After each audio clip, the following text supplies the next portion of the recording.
Jangan lupa sebelum aktivitas kita ngopi dulu biar fresh. Bismillah.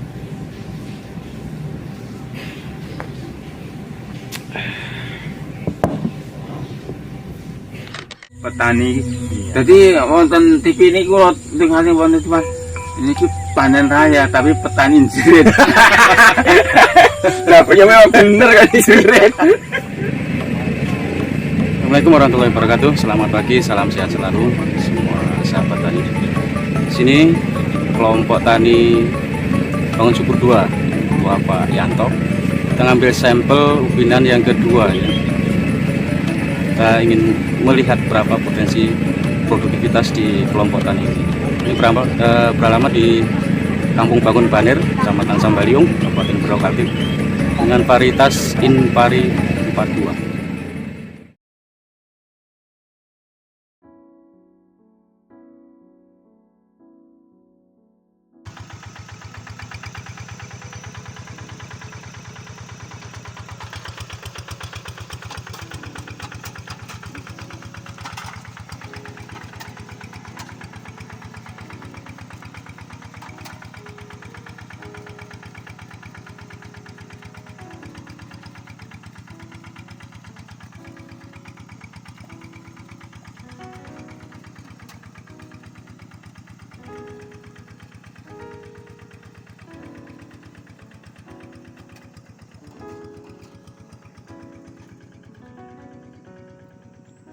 Rata-rata kondisi lahan sawah di Kabupaten Berau seperti ini ya.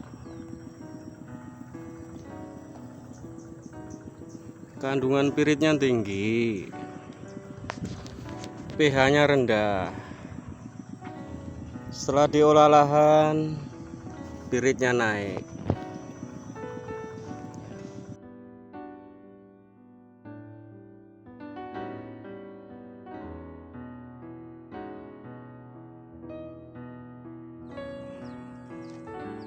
Pembibitan AGT 303 di persemaian.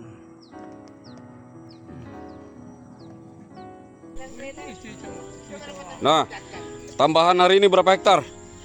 Nih, jangan main-main ini laporan ini. Ada 5 hektar kah? Nah, ini semua ini sudah pemain cadangan sudah yang di pinggir ini. Nah ini tambahan tuh hari ini 5 hektar ndak lari nih untuk lestari manis. Nah itu sana sudah 1 orang selesai, ini lagi 2 orang sudah.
Izin melaporkan, saya langsung dari kelompok Tani Benijaya, gerakan pengendalian hama putih palsu ya dengan penggerek batang. Teman-teman baru gerdal.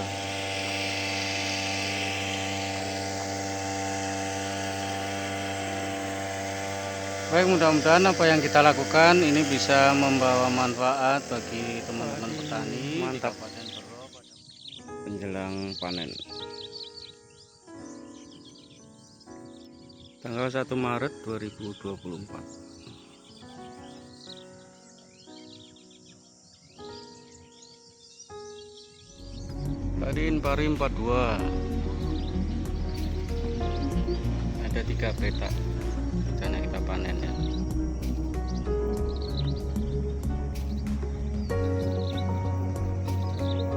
Teman-teman sudah pada kumpul. Cuacanya sangat mendukung, panas. Aplikasi Puja Madu sudah 2 musim tanam.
Dan saat ini pun kondisi masih tergenang seperti ini. Sudah berapa hari Pak digenang Pak? Ini sempat 3 kali kebanjiran besar ini. Besar ya? Iya, yang dulu kan.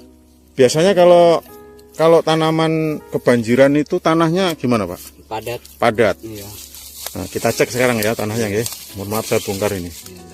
Nah, ternyata tanahnya Gembur. masih gembur ya. Jadi gembur. Jadi gembur ya. Biasanya kan padat mangkal gitu ya. Iya. Nah, udara susah masuk, perakaran suka bernapas, akhirnya tanaman biasanya kerdil dan sebagainya. Nah, ini resikonya Pak, kalau tanah subur ya, apa tuh rumputnya juga subur juga. Sebagai tanda bahwa tanah itu kecukupan haranya ada di dalam tanah. Ini tanah gembur, nah, kan? Nah, tidak ada yang bantat. Di sini juga. Ini nggak ada yang bantat.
Pegang alatnya Pak, foto dulu.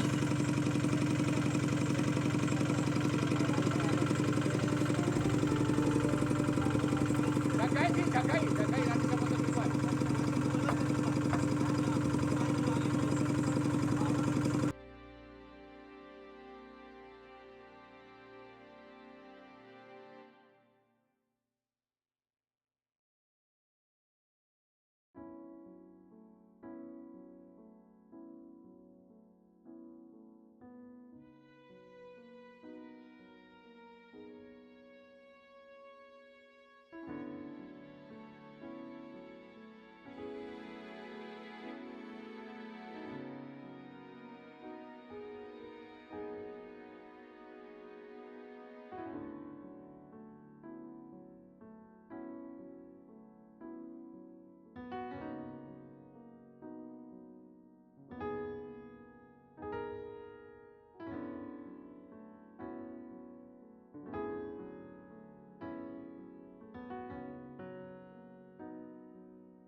Berapa Mas biayanya?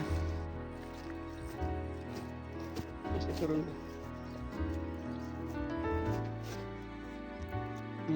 Turun Mas.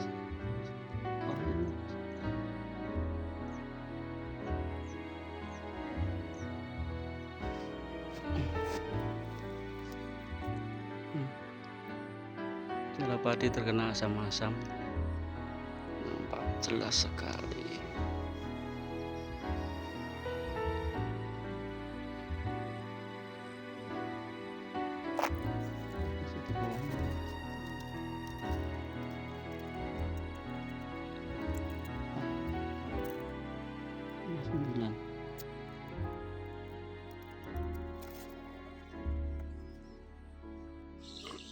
Kami dipetakan yang terkena sama-sama agak parah. Cek pH nya ya berapa.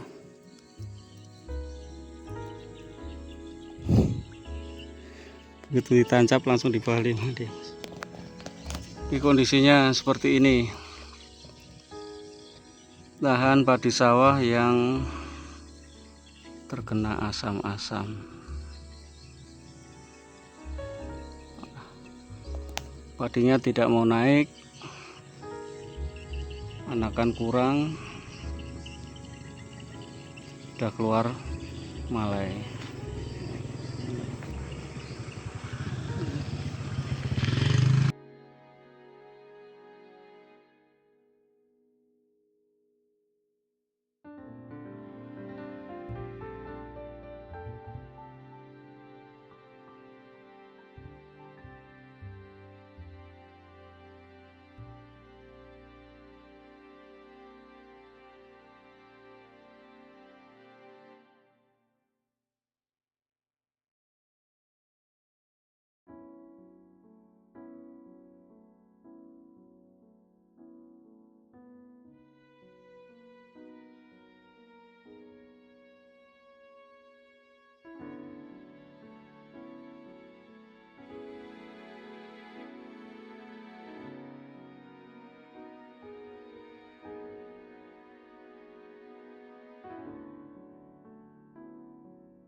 Inilah wujud daripada Aspergillium yang diperbesar 100 kali sampai 50.000 kali. Ini koloni daripada Aspergillium yang merupakan bakteri fungsional yang bersimbiosis dengan akar tanaman.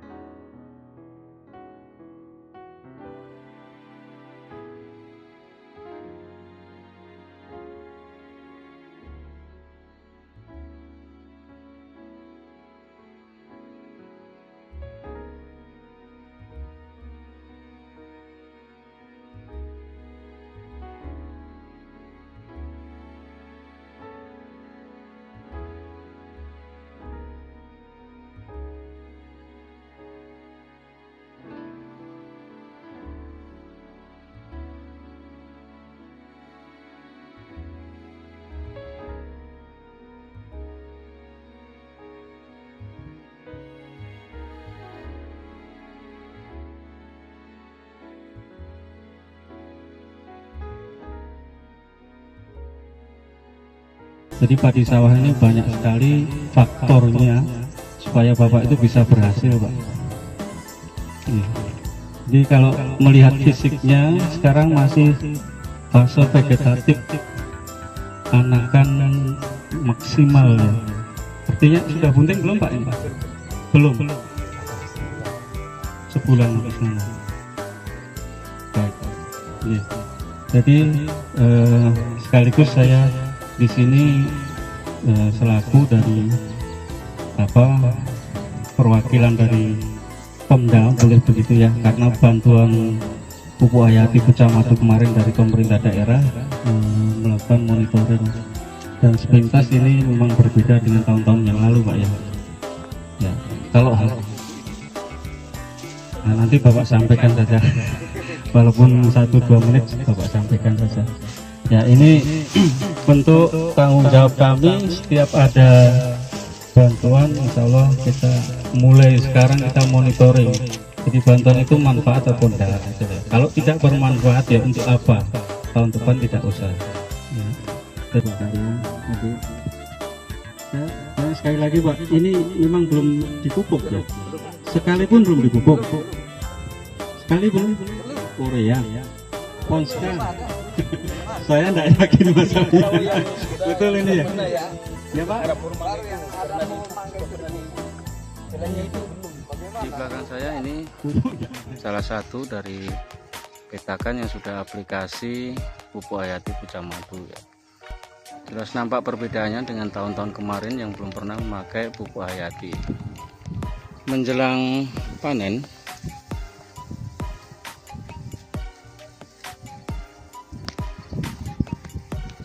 daunnya masih segar, daun bendera masih segar, menandakan bahwa pengisian bisa maksimal ya.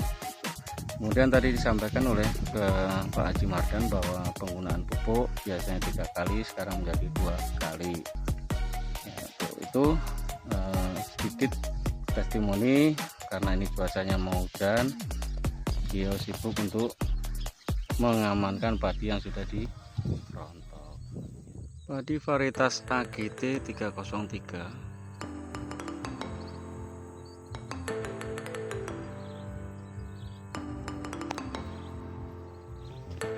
Sebelah varietas Ngaos Mawar.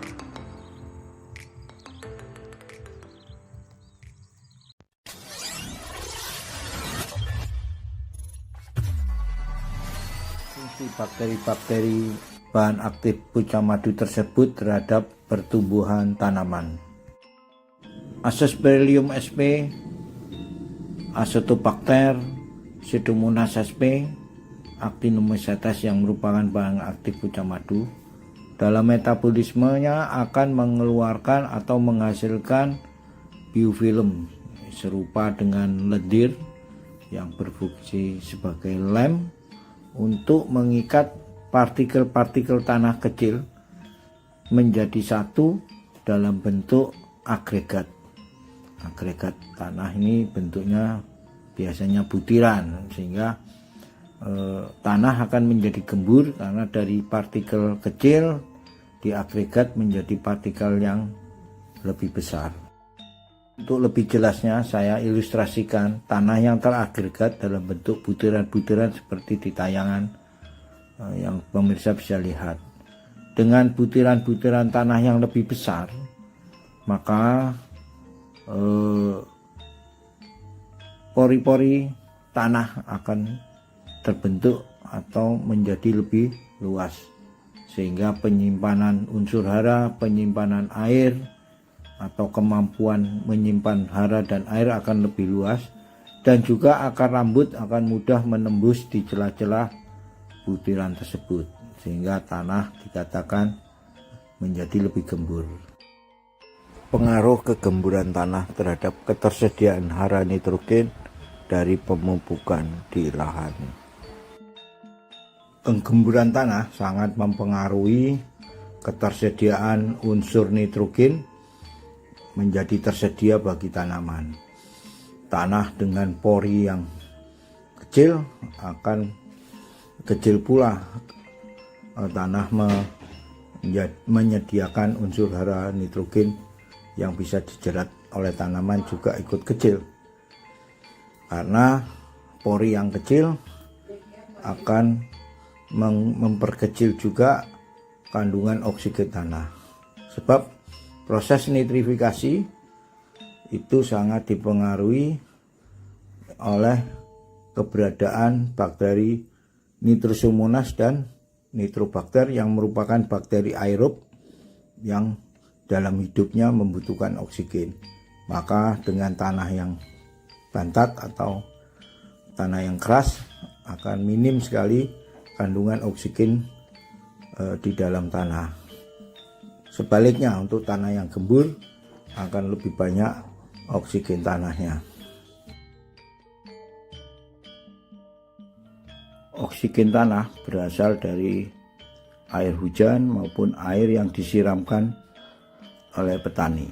Dengan tanah yang gembur maka oksigen dapat maksimal disimpan di dalam tanah sehingga mikroba tanah bisa berkembang dengan baik, termasuk hipa-hipa dari jamur yang bermanfaat bagi tanaman bisa berkembang.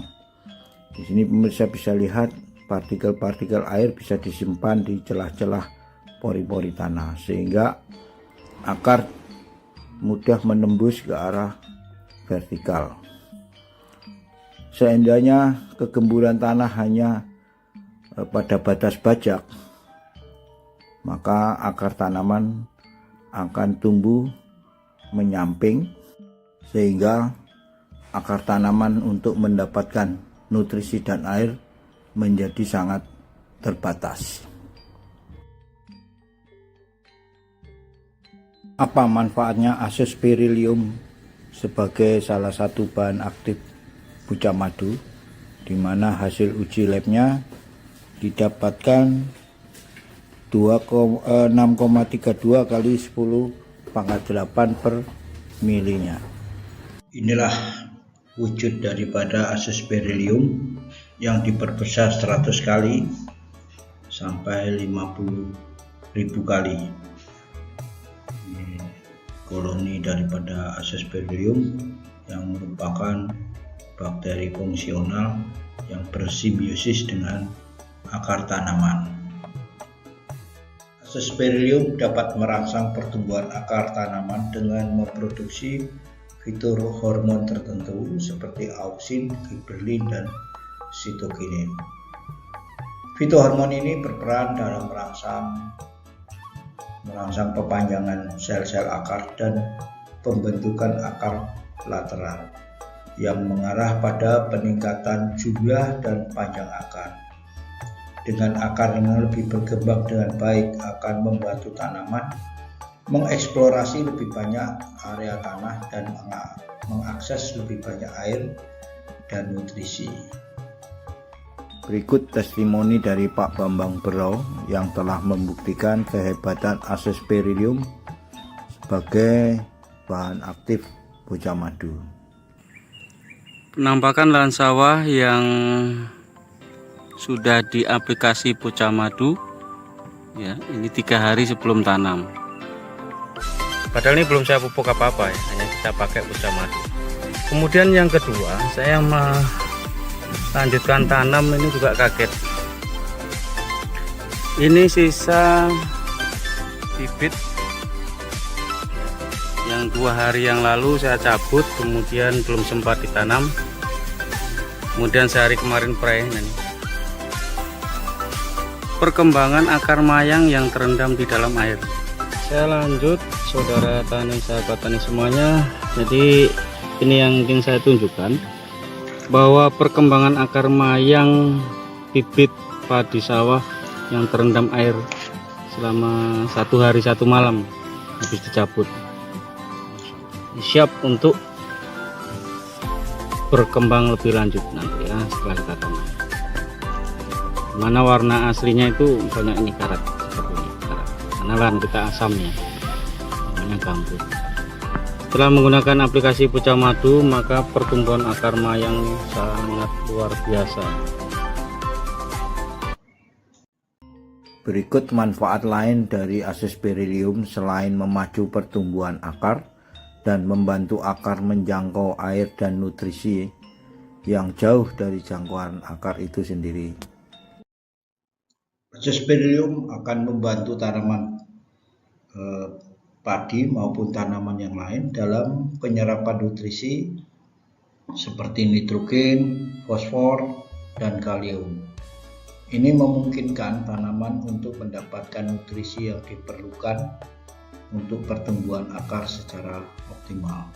meskipun berada di lingkungan yang kering dan memiliki akses terbatas ke nutrisi. Demikian juga Aspergillus adalah bakteri pemfiksasi nitrogen, yang berarti dapat mengambil nitrogen dari udara dan mengubahnya menjadi bentuk yang dapat dimanfaatkan oleh tanaman. Penambahan nitrogen ini akan membantu menyediakan nutrisi penting bagi pertumbuhan akar dan tanaman secara keseluruhan. Dengan memacu pertumbuhan akar dan membantu tanaman dalam mendapatkan air serta nutrisi, maka pucak madu akan merangsang jumlah anakan satu rumpun padi seperti yang ada pada slide berikut ini. 1, 2, 3, 4, 5, 6, 7, 8, 48. Jadi ini hasil pupuk puncak madu umur 45 hari. Ini dia semua.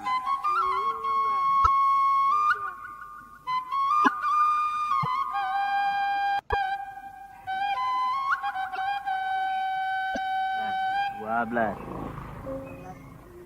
13. Ah, ini salah satu padi yang tidak dikasih pupuk puncak madu. Anakannya itu cuman ada 13. Dengan demikian bisa saya simpulkan bahwa pucak madu dengan bahan aktif Aspergillumnya akan dapat membantu tanaman mengurangi stres oksidatif, di mana yang telah saya jelaskan bahwa Aspergillum akan membantu akar dalam menjangkau air dan nutrisi yang jauh dari jangkauan akarnya itu sendiri.